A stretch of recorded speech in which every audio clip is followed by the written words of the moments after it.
Joseph Stalin 1978 में Georgia में पैदा हुआ था और 1973 में इसकी वफ़ात हुई है। ये बेसिकली जॉर्जियन रेवोल्यूशनरी था, सोवियत यूनियन में जो है पॉलिटिशियन था। इसका जो है रूल का आगाज़ सोवियत यूनियन में लेनिन की वफ़ात के बाद 1924 से स्टार्ट हुआ और 1953 तक इसका रूल रहा। इसकी हुकूमत सोवियत यूनियन में रही है। आप कह सकते हैं कि मोस्ट पावरफुल पर्सनैलिटी ये यूएसएसआर में थी।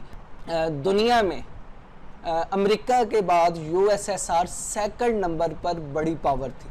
तो ये जनरल सेक्रेटरी रहा है communist party of Soviet union का 1922 से लेकर 1952 तक।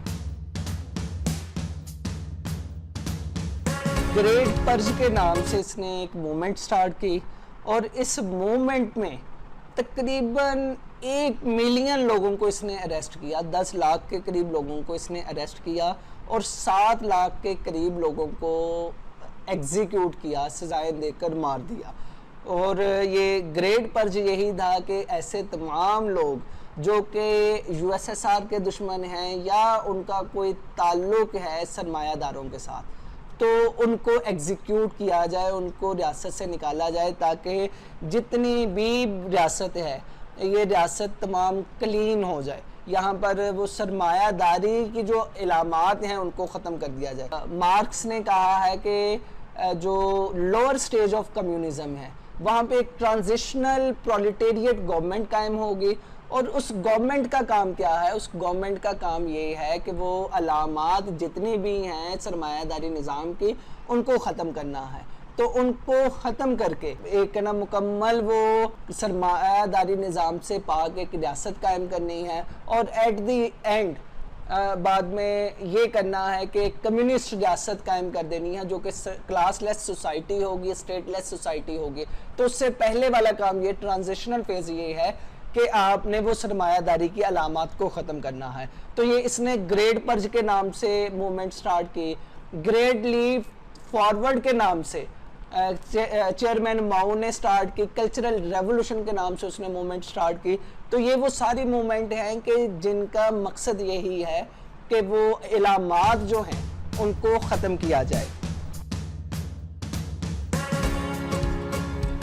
स्टैलिन के ऑपोजिट इसका एक बहुत बड़ा हरीफ था और जो कि नज़रियाती लिहाज में मार्क्स और लेनिन के करीब था, लियोन ट्रॉट्स्की। लियोन ट्रॉट्स्की वो स्टैलिन के बहुत ज़्यादा ख़िलाफ़ था और दोनों का एक नज़रियाती इख्तिलाफ वो बहुत ज़्यादा था। वो इख्तिलाफ क्या था? उस इख्तिलाफ की ही बुनियाद पर इसके तकरीबन तमाम आइडियाज़ फॉर्मेट हुए हैं। वो आइडिया बुनियादी तौर पर ये था कि जब एक मुल्क में इनकलाब आ जाए तो वो इनकलाब आपने दूसरे ममालिक में भी एक्सपोर्ट करना है। असल में ये सरमायादार जो हैं ये इंटरनेशनल कर्स है, इंटरनेशनल इवल है। एक मुल्क में अगर इनकलाब आया तो उस मुल्क का काम है कि बाकी ममालिक में भी इनकलाब लाए और तमाम दुनिया में से सरमायादारी निज़ाम को ख़त्म करे। तो ये उनका बुनियादी काम होगा। ये एक आइडियलिस्टिक अप्रोच थी जो कि मार्क्स की थी, लेनिन की थी, ट्रॉट्स्की की थी। लेकिन क्योंकि स्टैलिन ज़्यादा प्रैग्मेटिक इंसान था, प्रैक्टिकल इंसान था, वो देख रहा था कि भाई जब तक सोवियत यूनियन को मजबूत ना किया गया तब तक इनकलाब को एक्सपोर्ट करना, अपनी एनर्जीज़ को इनकलाब पर खर्च करना ये नुकसानदेह साबित होगा। लिहाजा इसका ट्रॉट्स्की से सबसे बड़ा ये इख्तिलाफ यही था कि भाई अभी हमने इनकलाब को एक्सपोर्ट नहीं करना, सिर्फ 1 कंट्री 1 रेवोल्यूशन का नज़रिया इसने पेश किया कि एक मुल्क में जो है एक ही रेवोल्यूशन आया उसे ही हम सस्टेन कर लें, काफ़ी है।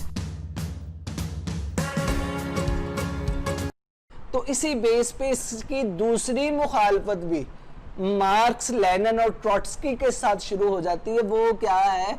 मार्क्स और लेनिन के यहाँ स्टेट एक ट्रांजिशनल फेज है, इसे एट द एंड ख़त्म होना होगा और स्टेट एक टूल है सरमायादारों का कि वो दूसरे लोगों पर जुल्म सितम कर सके इस्तेहसाल कर सके, तो स्टेट का खात्मा ज़रूरी है। इसके बरक्स स्टैलिन कहता था कि स्टेट सब कुछ है, स्टेट का बरकरार रहना ज़रूरी है। स्टेट सिर्फ और सिर्फ उसी वक्त ही ख़त्म हो सकती है जब इंटरनेशनली तमाम दुनिया में सरमायादारों का खात्मा हो जाए। तो ये तो वो जैसे दिल्ली हनूज दूरस्त, तो ये भी ऐसा ही सिलसिला है कि ये दूर है, लिहाजा बेहतर है पहले अपनी रियासत को मजबूत किया जाए, फिर उसके बाद अगला काम किया जाए। तो ये एक बुनियादी दिबाचा था, बुनियादी एक इशू था स्टैलिन का मार्क्स के साथ, लेनिन के साथ और ट्रॉट्स्की के साथ। तो इसीलिए ट्रॉट्स्की को हिजरत करनी पड़ी, अपनी जान बचानी पड़ी और सोवियत यूनियन से निकलकर वो यूरोपियन ममालिक में उसे ज़िंदगी गुजारनी पड़ी। तो ये मसला हुआ। तो ये असल में एक बुनियादी मसला था इनके दरमियान। अक्सर लेफ्टिस्ट लोग स्टैलिन को ऑन नहीं करते, तो उसके पीछे एक बहुत बड़ी कोर डिफरेंस ये वाला है। तो इसी डिफरेंस की बेस पर इसके आइडियाज़ वो मुनज़्ज़म हुए हैं।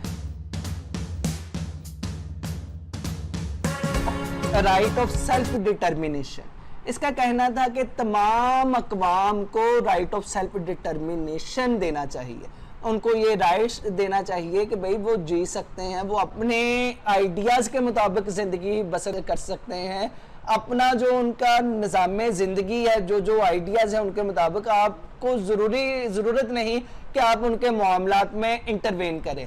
यही वो सरमायादारों से कहता था कि सरमायादारों का भी काम यही है कि वो इंटरवेन करते हैं दूसरे ममालिक के पर्सनल अफेयर्स में, उनको उनके मुताबिक ज़िंदगी नहीं गुजारने देते और उन पर जुल्म जबर के ज़रिए अपनी विल को इम्पोज करते हैं। यही वजह है कि वो इनकी मुखालफत करता था। वो कहता था कि हर ममालिक को ये हक है कि वो खुद भी जिए और दूसरों को भी जीने दें। इसका कहना था कि हर कौम अपने मामलात में आज़ाद है, किसी कौम को ये हक हासिल नहीं कि वो दूसरी कौम के मामलात में दखल अंदाजी करे। अक़वाम अपनी ख्वाहिशात और इदारों के मुताबिक अपनी मुस्तकबिल की तामीर कर सकती है और अपने मुस्तकबिल को संवार सकती है।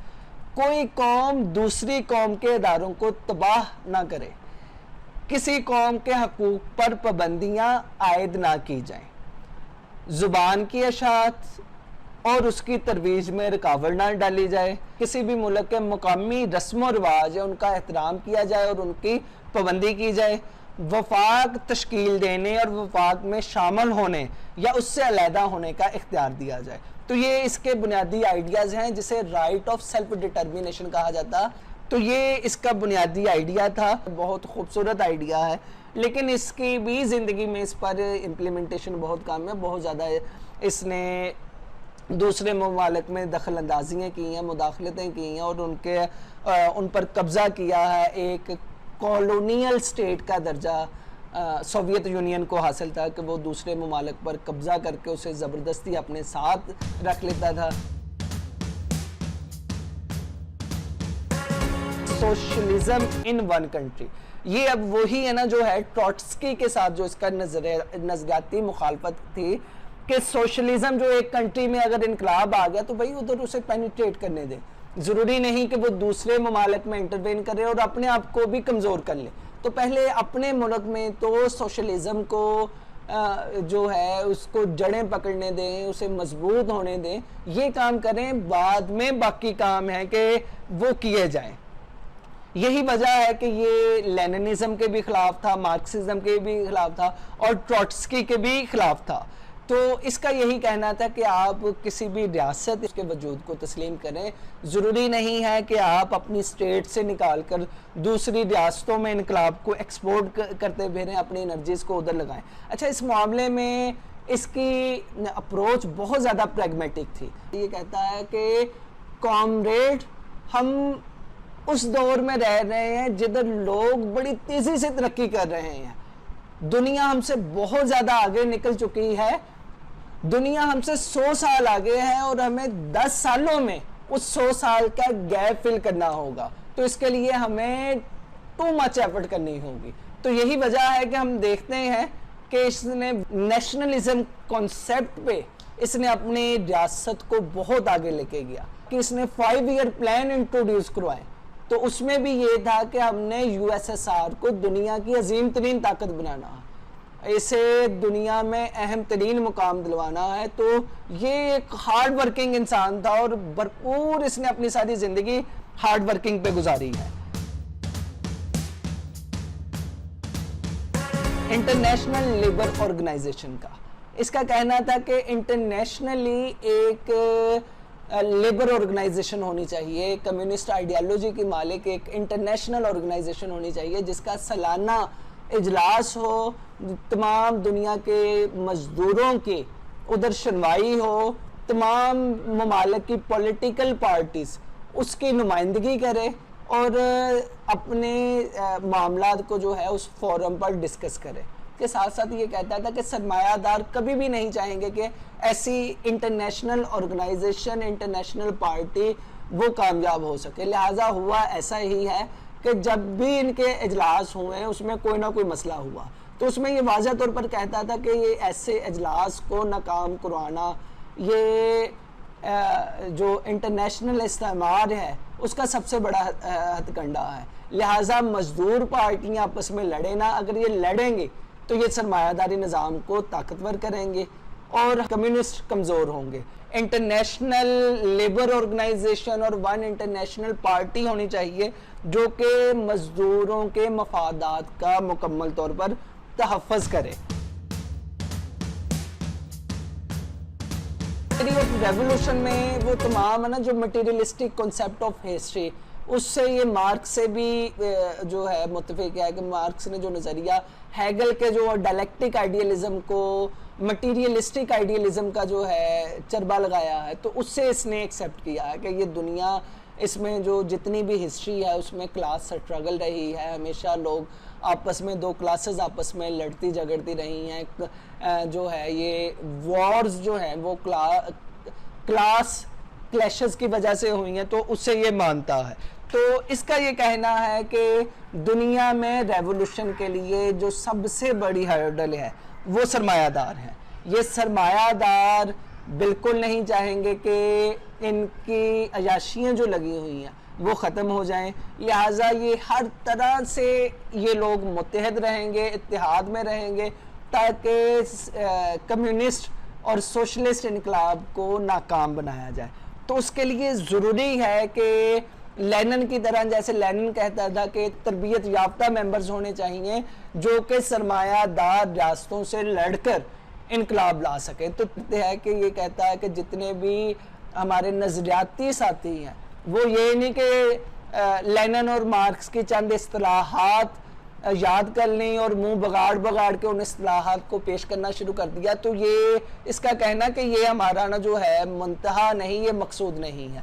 असल जो हमारा मकसूद है वो ये है कि हमारा जो इनकलाबी उससे नज़रियात पर भी पूरी ग्रिप हासिल हो और वो लड़ने और मरने को भी तैयार रहे। तो उसके लिए ज़रूरी है कि वो तरबियत याफ्ता हो, उसके लिए ज़रूरी है कि तमाम लोगों में डिसिप्लिन हो, यूनिटी हो, एक म्यारी तरबियत के ज़रिए उन सबको ऑर्गेनाइज किया गया हो। आइडिया अबाउट स्टेट, सेम ही वो नज़रिया है कि ये स्टेट को ख़त्म करना, एंड पे कम्युनिस्ट निज़ाम इस्टेब्लिश हो जाएगा तो स्टेट विदर अवे हो जाएगी, तो ये उसके बिल्कुल ख़िलाफ़ है।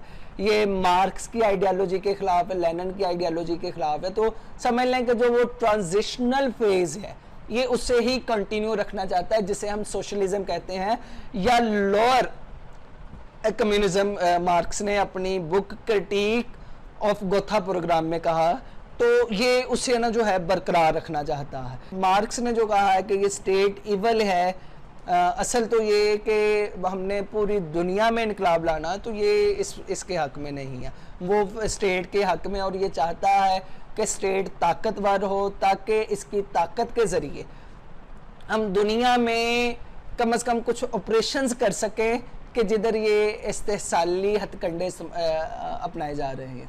तो ये कहता है ये स्टेट तब तक विदर अवे नहीं करेगी जब तक कि पूरी दुनिया से सरमायादारी निज़ाम ख़त्म ना हो जाए। तो ये बहुत हद तक प्रैग्मेटिक था और स्टैलिन को पता था कि भाई दुनिया में से ये मुकम्मल तौर पर सरमायादारी निज़ाम ख़त्म नहीं हो सकता, लिहाजा ज़रूरी है कि आप अपनी स्टेट को ही ताकतवर करें। तो इसका कहना था कि जब तक सरमायादारी निज़ाम मौजूद है रियासत को ख़त्म नहीं किया जा सकता, सरमायादारी निज़ाम के ख़त्म होने से ही रियासत ख़त्म होगी। तो ये इसकी नज़र में ऐसा ही काम है कि जो नामुमकिन है, ना ही सरमायादारी निज़ाम ने ख़त्म होना है, तो ना ही हम एक यूटोपियन सोच अपना के रखें कि भाई सरमायादारी निज़ाम ख़त्म हो गया तो हम रियासत को भी विदर अवे कर दें। तो ये कहता है ये नामुमकिन है। तो वो समझ लें कि ये जो हेगल और थॉमस हॉब्स या जॉन लॉक के अंदाज में सोच रहा है कि भाई state is a natural institution, ये नेचुरल इंस्टीट्यूशन है, ये मेन मेड नहीं है, लिहाजा इसे ख़त्म नहीं किया जा सकता, इससे ही लेके आगे चलना है।